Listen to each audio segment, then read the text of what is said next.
Ever felt left out of the crypto craze? Not anymore. Welcome to Bitcoin Ben Crypto Club, where community meets opportunity. Our clubs are popping up nationwide, from Sarasota to Nashville, Boston to St. Louis. Join us and unlock a world of benefits.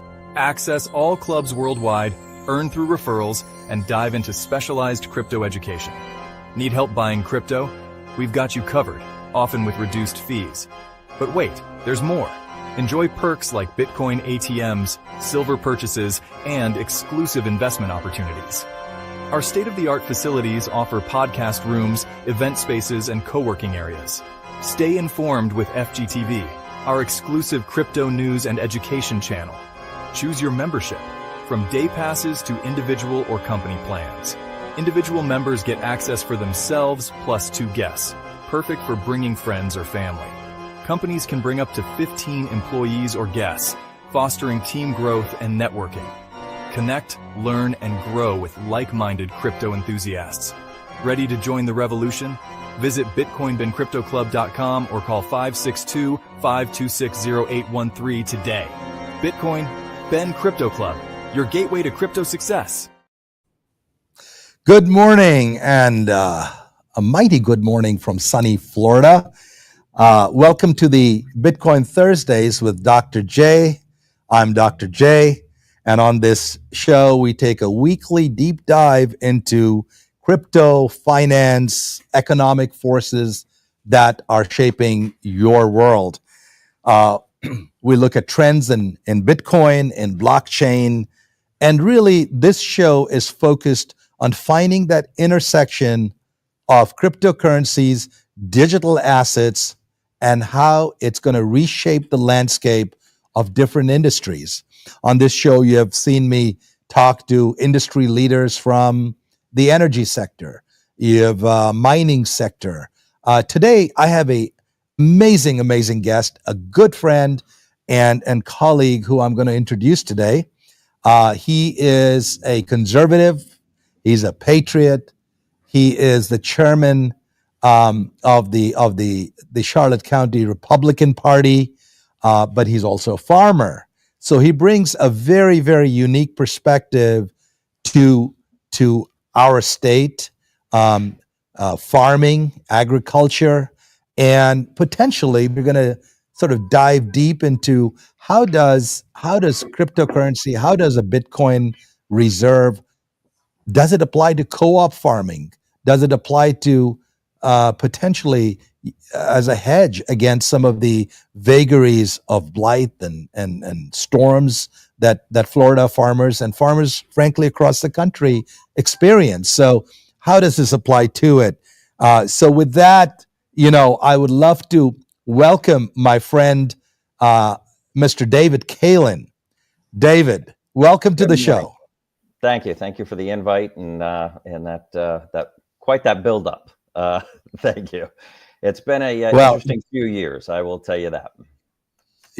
David, when you and I met, you were at that time, campaigning. You were campaigning for the supervisor of election, and boy, election integrity is a huge big deal. Now you are the chairman of the Republican Party of Charlotte County. You've been an active member in the conservative movement, into the voices. Tell us a little bit about your journey in politics, where you started. I am wearing your campaign hat. I was campaign. So tell us a little about your history all the way from Pennsylvania to how you came about and became a farmer now. All right. Well, it actually started probably about 18 years ago in the state of Pennsylvania. So where we were heading, we were west of Philadelphia by about an hour and a half, very rural community, not a lot of public services, and our taxes just kept skyrocketing. And it was actually one of the key reasons why we left the state of Pennsylvania, was because the taxes were just so exorbitantly high. And the level of services you received dollar per dollar just weren't there. And a lot of it had to do with pensions, guaranteed pensions, the way, the typical unionized mindset is with massive pensions and people retiring making $6,000, $8,000, $10,000, $20,000 a month. And that was never what the pension was intended for the everyday folks. So I got into politics, ran for office, was elected, threw out a Democrat that sat in that seat, and we made some really good policy changes. I will tell you, being in politics is hard on a family. It's hard on you personally. You're always under fire from one side or the other. And so with that, we decided after we left the state of Pennsylvania to come to Florida. I promised I'd never get into politics again. And within just a couple of years of moving here, Don't you wish? absolutely. And our local commissioners for our county decided, we're going to abandon your roads. We're not going to maintain any drainage roads. We're going to ignore Florida law, and we're just going to do what we want. So I ran for commissioner, went up against a long-term incumbent, somebody who's very well liked in the community. He can be a two-edged sword. He can also be a benefit. He has been one of the only voices in Charlotte County against the massive overgrowth that's happening right now with residential development. And anybody who understands that knows homes don't pay the taxes, businesses support your taxes. So the more homes you add, the higher your tax rate's going to get, because you need more police, you need more fire, you need more ambulance service, you need more schools. Schools are your number one hit right there, followed up by your police in your taxes. And so it has grown exponentially in the decade I've been down here. So I ran for that seat, was unsuccessful. Started to see some things that were not quite kosher in our election systems.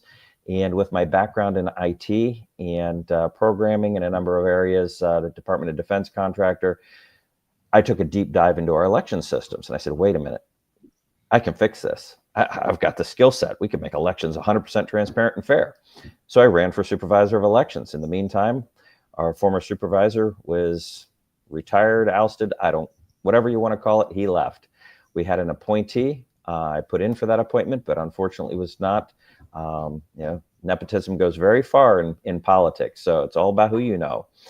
Ran against somebody who has zero skills in the election systems, proved what was going on in our election systems, and brought forth a team across the state that ran for elections, for supervisor of elections, with a plan to correct what was happening. And unfortunately was unsuccessful in that bid. But in the meantime, the number of conservatives in our community that really rallied around what I was doing said, we're coming up for elections for the chairman for our party.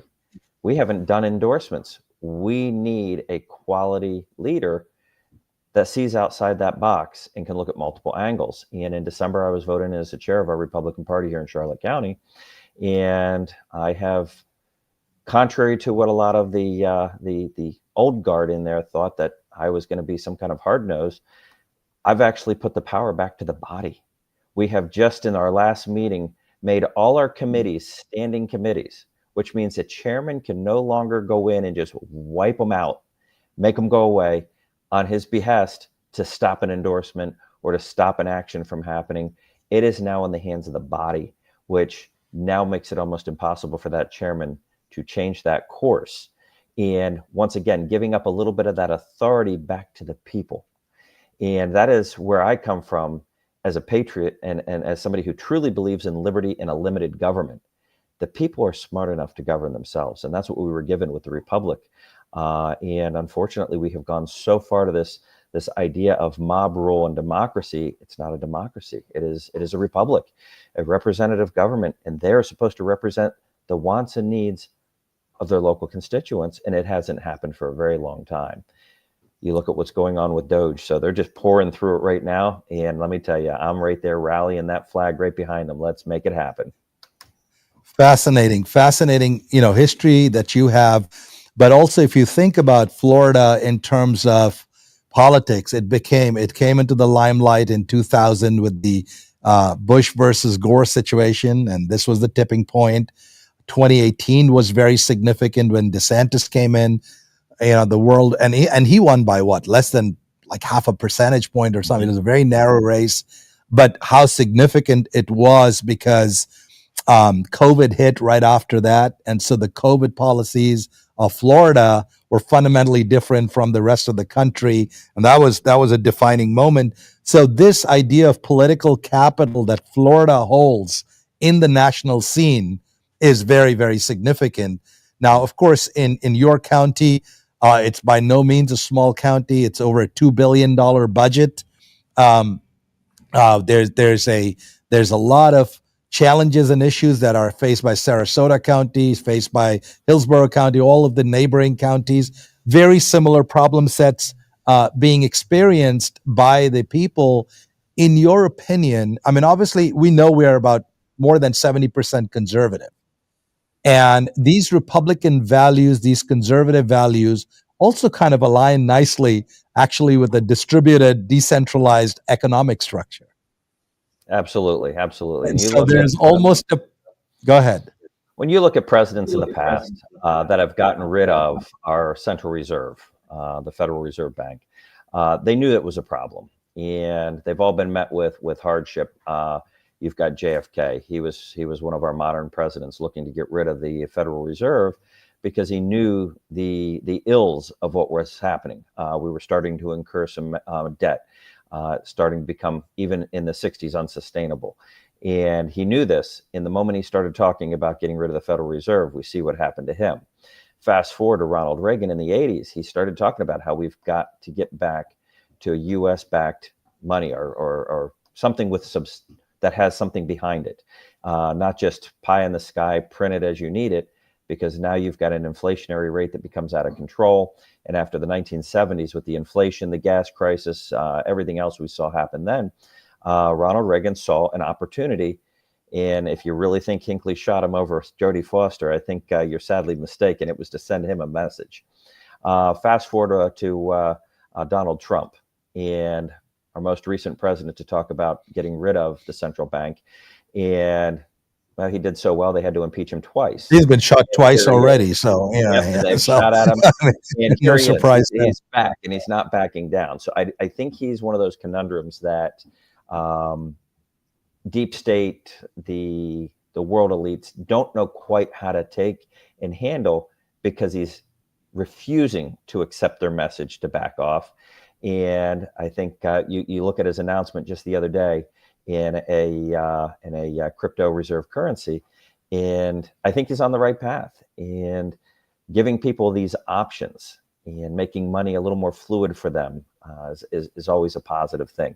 When you get government out of the daily grind of the finances of the people in business, business thrives. So we've really got to start looking at that and say, what do we need to eliminate in regulations to allow our nation to soar? And business thrives. What a great phrase. What a great phrase. You're absolutely right. The more decentralized the money is, the more people have control. You know, you don't have a Justin Governor Trudeau shutting down PayPal accounts of the truckers and freezing them and starving them to death, right? So when you take that away and give that power back to we the people, business thrives. That's a great point there. Now, of course, President Trump is doing this, Bitcoin reserve, et cetera, at the federal level. But right here in Florida, Joe Gruters, who you know, Joe Gruters, he's a good guy. He's come up with that SB 550 bill, which is essentially going to allow Florida CFOs to put a certain part of their capital into a reserve, which is Bitcoin backed. It's called the Strategic Bitcoin Reserve. It's a great initiative. I think Byron Donalds is pushing that quite heavily as well. What is your sense of the community? Are we looking at people supporting this kind of an effort in Florida? Is it beneficial? Is the perception, at least, beneficial to the people? I believe it is. However, you have the previous administration that really fought back so hard against some of these ideas. And previous administration was about more regulation, more control, taking more control. 60,000 IRS agents to do what? Audit the rich people. And we know they're the least audited. It is the average Joe that gets audited. The guy that wants to go out and invest a little here, invest a little there, takes it on the chin every time. And so I think people need educated a little bit about what crypto is. and how it benefits them, the benefits, potential pitfalls. Just like with any investment, there's always risk, but there's risk in the U.S. dollar. People don't realize that. It's one of the things I follow every day is what's our exchange rate globally? And when you start to see our exchange rate go down and know that we're getting less for our dollar, that means more inflation. The cost of things Printing are going money. up. That machine just keeps going brr. Absolutely. Yeah, exactly. And you can't do that. You can't generate wealth out of nothing. It takes either an idea, it takes a product, it takes a service to generate that wealth. And if you're able to provide that through another means or service versus printing it out of thin air, you back up what you have financially with something sound that others want to invest in. So right now, people are running from the U.S. dollar. We're a little scary to be out there in the world. That's right. That's right. Can you imagine a day when everybody turns in their treasuries all at once? Imagine China turning in all the treasuries they hold. We would be bankrupt as a nation overnight. And let's just take a quick break, Dave. A word from our sponsors. And yes, all politics is local. We'll be right back with you after the messages. In a world where your data is constantly under attack, one company stands for your digital freedom. Introducing CALIX Solutions, your gateway to ultimate online privacy and secure cryptocurrency trading. Meet the Liberty laptop. With its modified OS and advanced tracking prevention, it's your shield against surveillance. Access restricted areas, use recommended security software, and browse with confidence. Your digital footprint? Virtually non-existent. For the crypto pros, we present the Crypto Laptop. Pre-configured on premium hardware for secure trading. Optimized for your favorite wallets and exchanges, it's the fortress your digital assets deserve. Both laptops come with expert individual training and support. You're never alone in your journey to digital empowerment. At CALIX Solutions, we put you in control. No more worrying about data breaches or compromised transactions. Ready to join the revolution? Visit calixsolutions.io and choose your perfect laptop today. Plus, become an affiliate and earn while sharing the power of digital freedom. CALIX Solutions. Unlock your digital freedom. Give us a call or text at 702-845-8276 or visit us directly at calixsolutions.io. Welcome back, and thanks for being on the show, Dave. All politics is local. Florida is a big farming state. People think of only as Florida oranges, but don't realize almost 20 to 25% of all of the food products during the winter months in the country is coming from Florida. And Florida farms are a diverse range of products, not just citrus, all sorts of, as well as cattle ranching. That's been something going on since the Spaniards. It's one of the oldest states where cattle ranching has been done. 76% of the Florida farms are owned by family-owned. They're family-owned. That's a huge, so there is a big say that the farming community has in shaping what Florida needs to do, what kind of reserves it needs to have, what it's going to do with its regulations. You alluded to the regulations a little bit about land zoning, the trade-off between building houses versus having groundwater. Water is going to be a really big factor in the coming years, especially Peace River in our neck of the woods, right, where water is getting contaminated.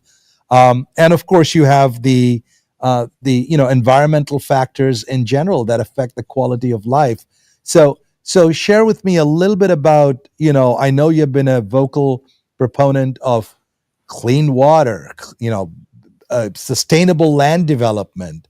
What are some of the priorities of the agricultural community that is a big part, it's a backbone of Florida's economy?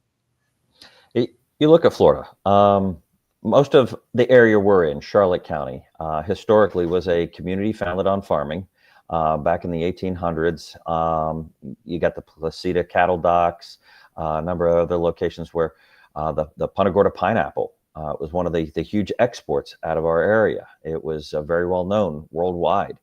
And so when you start to look at what we came from agricultural wise, developers came in. Development's not a bad thing, there have to be checks and balances.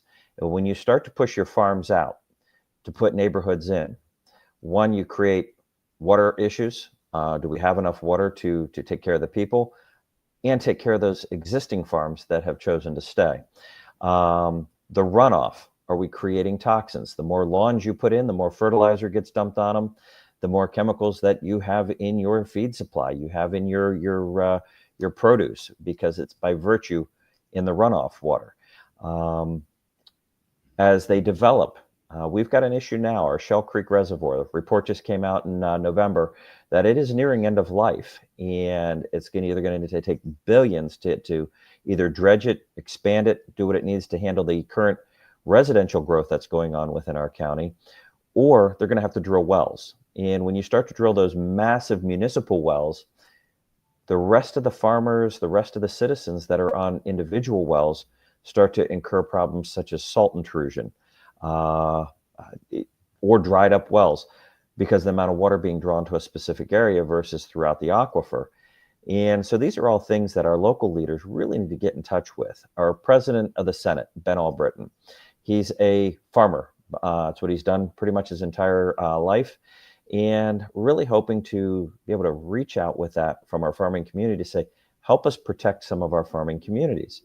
As we see some of the orange growers with the greening that has happened, the canker that happens, and they're shutting down production. Florida is no longer the #1 citrus producer because of these problems. And those farms, unfortunately, oftentimes being sold off to a developer, putting in tens of thousands of homes. And that, it's funny you mention that, because I was just yesterday taking a drive past Highway 70 and Alico Farms. They got hit by the storms. They've taken losses in orange, and they're moving out. We were looking at a piece of land, 60 acres or so, that Alico Farms and those guys are selling off. So this is a very, very significant problem. It all comes down to money. How is money being handled? I mean, look at it in the Congress, both Republicans and the Democrats. They keep talking about the price of eggs.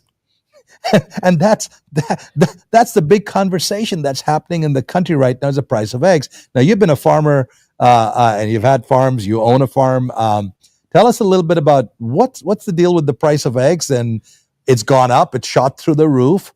Obviously, I guess we need more chickens. What does it take to produce more chickens? So a lot of folks get the price of eggs down. Absolutely. So we have a farmer's market. So we do sell a lot of eggs, usually between 60, 70 dozen a week.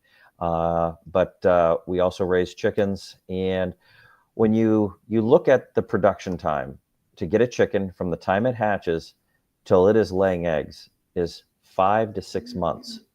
So when we had this bird flu where they come in and they wipe out an entire farm's flock, sometimes hundreds of thousands of chickens, you're looking at a 5 to 6 month recovery time minimum for that farm to get back into production. So there's nearly half a year in lost production, wages. So now you have less supply. Just like anything else in our system, the less you have of it, the more their demand is on that single item, drives the price through the roof. And I never thought, and we're one of the cheapest in the area at $7 a dozen. I never thought there'd be a day where I was asking $7 a dozen for eggs. Most of our competitors are at $8 to $10 to $12 a dozen. And I look at that and say, the average Joe can't continue to afford that. And it's not just eggs. We look at beef. Between the screwworm problem out of Mexico and a number of other regulations on cattle farming, California has these gas emission requirements on cattle. We are, by legislation, trying to eliminate our food source. And you get into your grains, you get into your what's going into the food supply in commercially available feed for humans as well as cattle, as we're also an animal feed dealer. So we're selling high quality feed to our local farmers as well. And we're very concerned about the ingredients going into that. And people should be very concerned about what ingredients are going into their beef or their chicken or any of their other farm products, because you're going to be consuming that, and that ultimately is going to end up in your body. It's just like anything the food else. Exactly. The food the food equation, the food supply, the water supply, the clean air. I mean, these are going to be the most important challenges of our times. And for all of this stuff, it's capital. We need to know, where does the money come from? Where does the farmer get his money? And it can't be just subsidies. Now, I heard President Trump's speech to the Congress the other night, and he said the farmers are going to be very happy. They're going to love me. And could you delve into that? I didn't get. I didn't understand fully what he meant. Was he just talking about that farmers will be more subsidized, or was he thinking about something different? Could you just delve into that a little bit? So it's a multi-pronged approach by the administration. One, it is about the tariffs that they put in on foreign agricultural imports. We've started to rely heavy on other nations for our agriculture, whether it be our hay or our beef, our lamb, chicken. And so by putting that tariff in, incentivizes American farmers to go back to producing again. As many farms, you hear the stories, I've seen it personally, where they're paid to let their farm sit fallow. They plant no crops because it encouraged the imports of grains and meats. And by getting back to American production, we're getting really rid of that middleman coming in from another country, eliminating those tariffs, putting American farmers back to work, doing what they do best, and that's feeding our nation. And it would be really nice to get to that point where the regulations get reduced to allow farmers to produce local, sell local, without some of these crazy, ridiculous regulations. You get so many people that come into a farmer's market, go, well, those eggs aren't washed. And those eggs are sitting on a shelf and they're good for weeks. It's because nature put a natural coating on those eggs that protects them from salmonella and other foodborne illnesses. That is natural. The moment you make a regulation, now you got to wash your eggs, we hear about all these salmonella outbreaks from eggs or all these other products. And that's where we've really got to look at our regulations. Are they positive regulations? Are they overreach? And is it conducive to positive farming and serving local? And if we can start to break our nation down, especially here in Florida, we've got nearly year-round growing season. Everything south of I-4 is year-round, whether it be strawberries, produce, cattle, chickens. We've really got that market that we can push here. But unfortunately, so many of our legislators in the state are content with paving over farmland and putting in housing. We could become that grain belt of the nation, that food supply for a huge portion of the nation, and really boost Florida's economy. Absolutely brilliant. I think you're spot on when it comes to really Florida being not only the leader in food production, but we can continue to accelerate that movement if we have the right regulatory policy and the right financial structure to do it. You have a tremendous background and wider range of experience, as well as many conversations with farmers. I want to explore with you the possibility of creating a co-op. And again, we are brainstorming right now, because what I'm hearing is, look, you've given us an incredible background on agriculture as a vertical right over here, and what it means to our future, what it means to our communities, what it means to our food supply, to water conservation, and frankly, the way zoning needs to happen, policy. I mean, there's a lot that's being unpacked in what you are saying here. But all of it comes down to, how do we make farmers more self-sufficient in terms of how they finance? How do I buy my next tractor? How do I get the feed that I need? How do I create that supply chain? And certainly, people have talked about blockchain, but if we were to create a co-op, an endowment of sorts, farmers are already part of a lot of consortiums. But let's say we were hypothetically, and this is a hypothetical conversation, which could become real. Okay, we're going to have this hypothetical conversation right after this ad from our sponsors. We'll be right back. In a world where your data is constantly under attack, one company stands for your digital freedom. Introducing CALIX Solutions, your gateway to ultimate online privacy and secure cryptocurrency trading. Meet the Liberty laptop. With its modified OS and advanced tracking prevention, it's your shield against surveillance. Access restricted areas, use recommended security software, and browse with confidence. Your digital footprint? Virtually non-existent. For the crypto pros, we present the Crypto Laptop. Pre-configured on premium hardware for secure trading. Optimized for your favorite wallets and exchanges, it's the fortress your digital assets deserve. Both laptops come with expert individual training and support. You're never alone in your journey to digital empowerment. At CALIX Solutions, we put you in control. No more worrying about data breaches or compromised transactions. Ready to join the revolution? Visit calixsolutions.io and choose your perfect laptop today. Plus, become an affiliate and earn while sharing the power of digital freedom. CALIX Solutions. Unlock your digital freedom. Give us a call or text at 702-845-8276 or visit us directly at calixsolutions.io. And welcome back. We were talking about a hypothetical conversation, but I've been thinking about it. The idea of Bitcoin reserve is being applied by governments today. It has been applied by a lot of other private sector very intelligently to potentially eliminate debt off of a balance sheet, to potentially loan money against an asset which is appreciating in value. So to give an example, let's say a Bitcoin is $100 and we believe that Bitcoin is going to appreciate in value.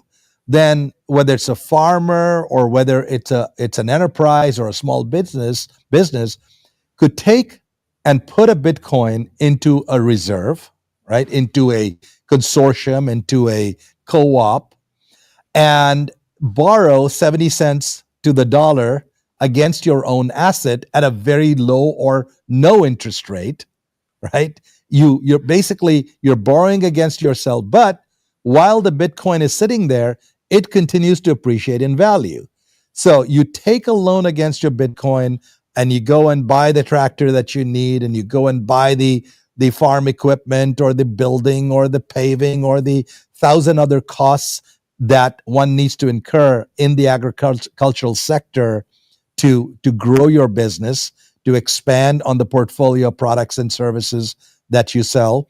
And by the time the 2 or 3 years comes along, when the project has been done, when the loan that you took has been used towards creating that new business, Bitcoin's gone up to, let's say, $200. At that point, you only paid $100 or $70, to pay back that loan, and you essentially are free and clear with an excess amount of money sitting in your reserve. So this is a strategy that has been used by enterprises. And I was wondering whether potential, sort of an endowment, almost an endowment-like structure could be created where we get a consortium of 50 farmers who all come in and put in one Bitcoin each, which is say 100,000.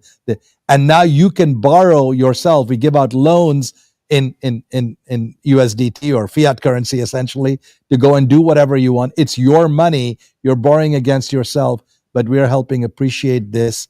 And now it gives a hedge also against, you're not just putting up your money and you have nothing left in your account. Your money is actually making money while your loan is becoming zero interest.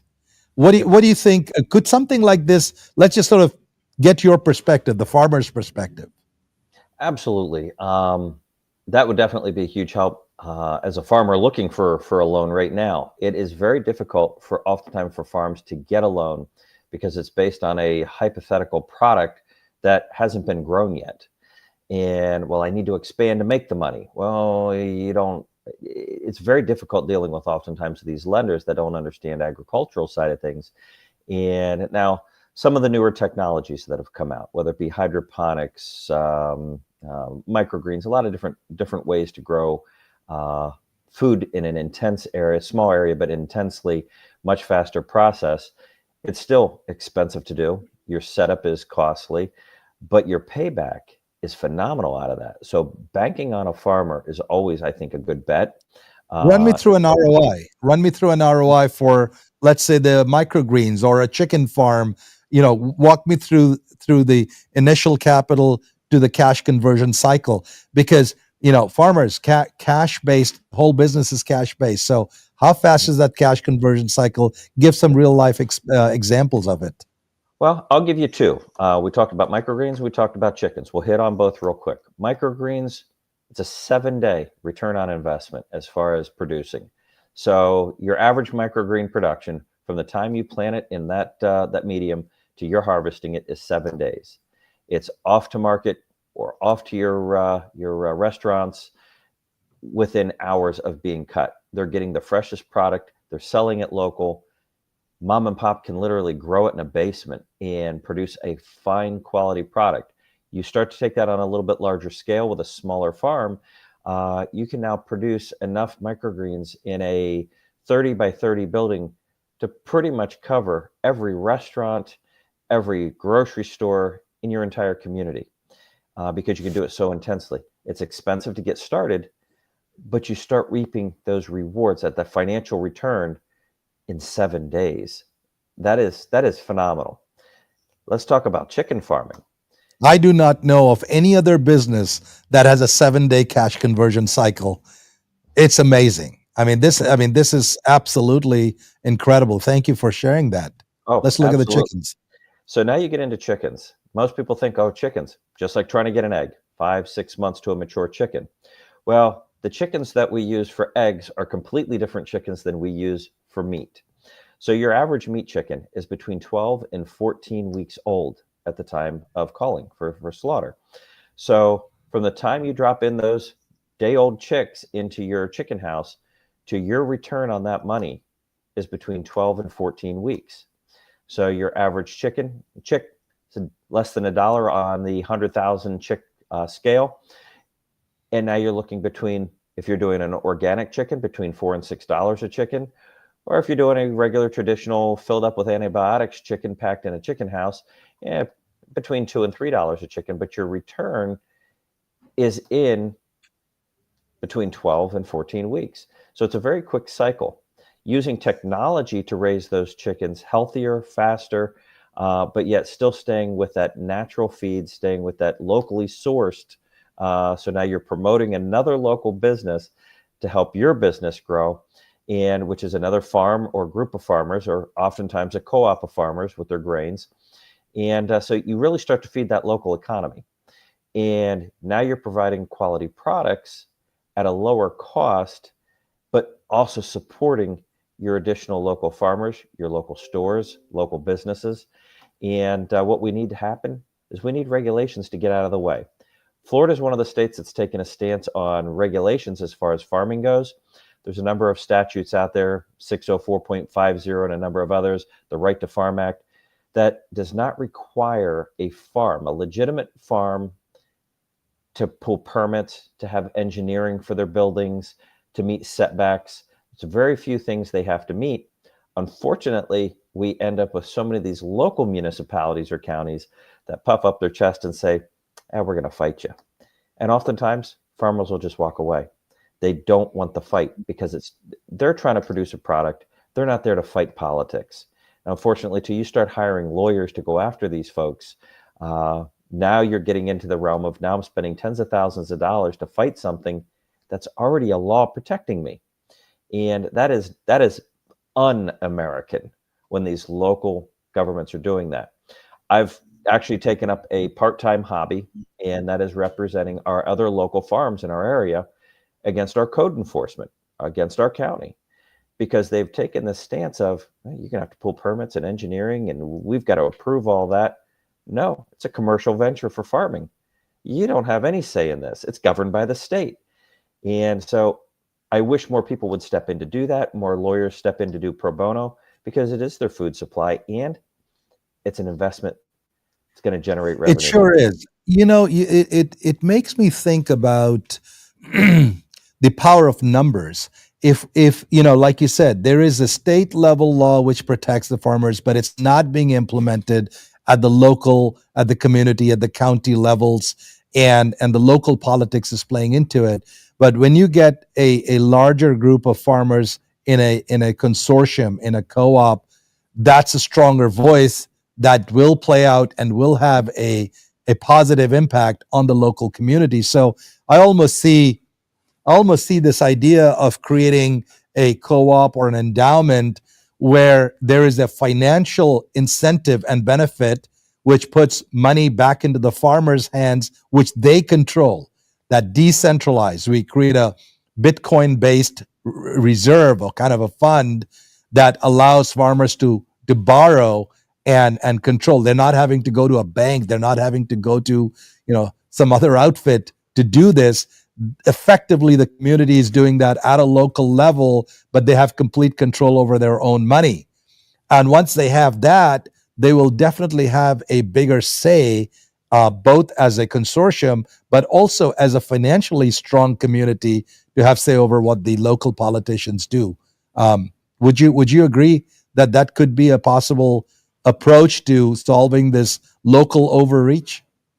Oh, absolutely. There's always strength in numbers. And you've got one person that complains, government doesn't care.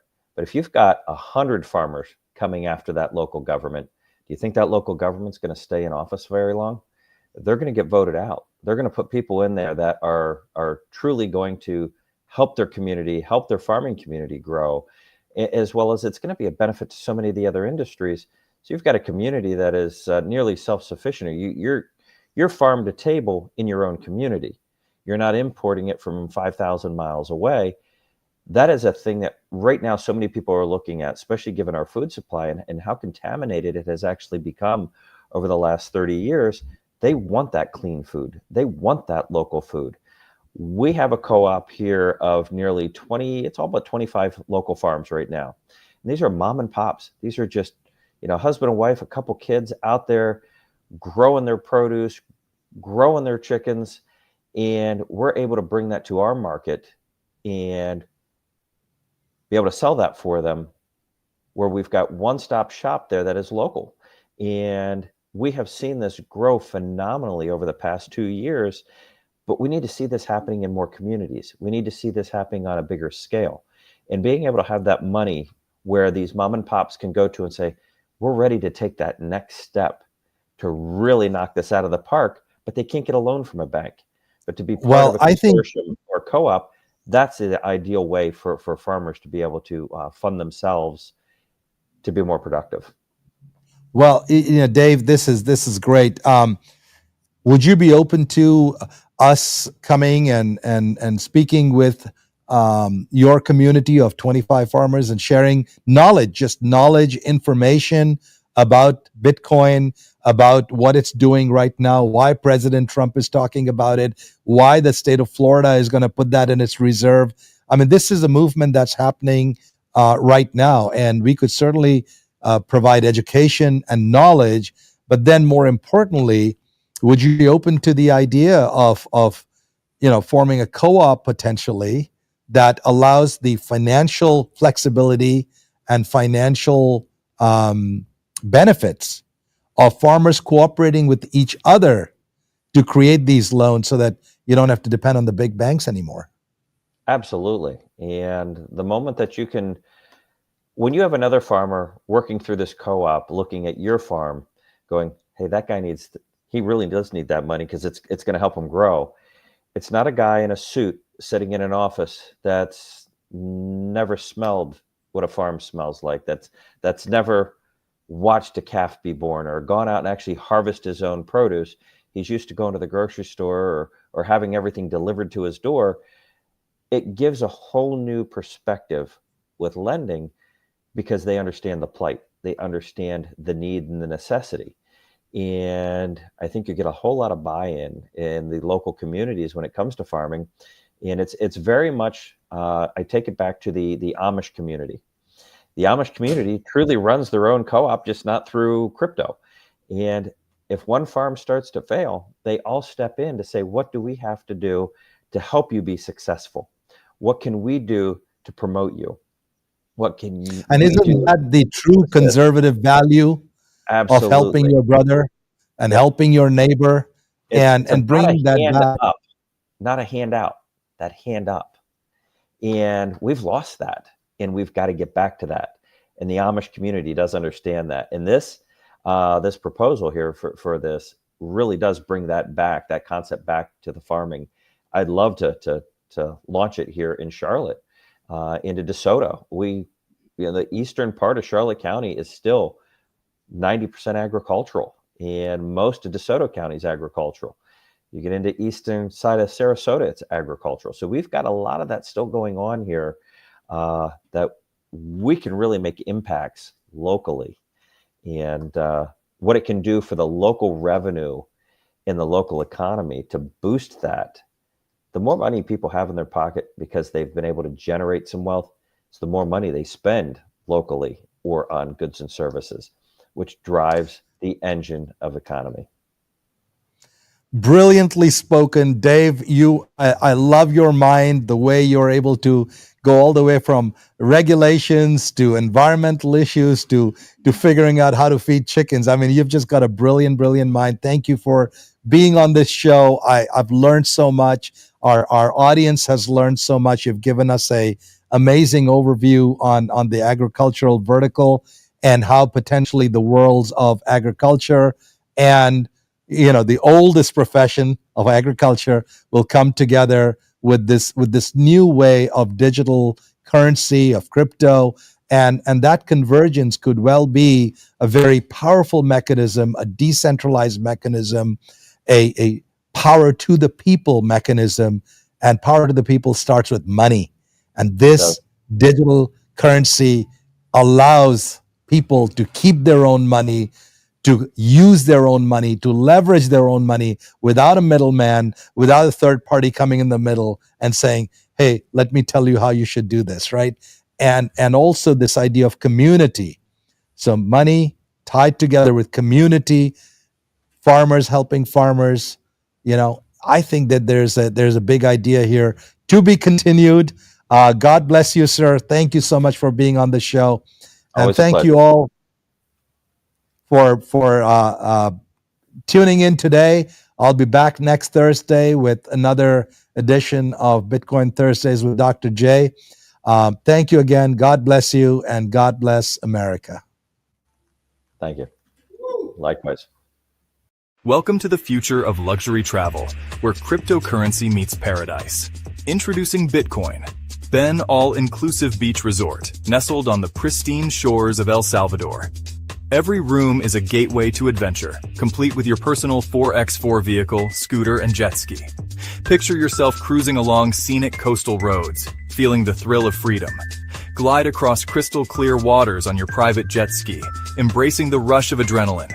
Return to your luxurious suite where comfort meets cutting-edge technology. Indulge in world-class amenities from gourmet dining to rejuvenating spa treatments.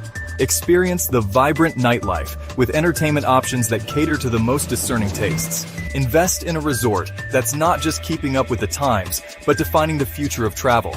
Join us in creating the ultimate paradise. Contact us at 562-526-0813 and become part of the future of luxury travel.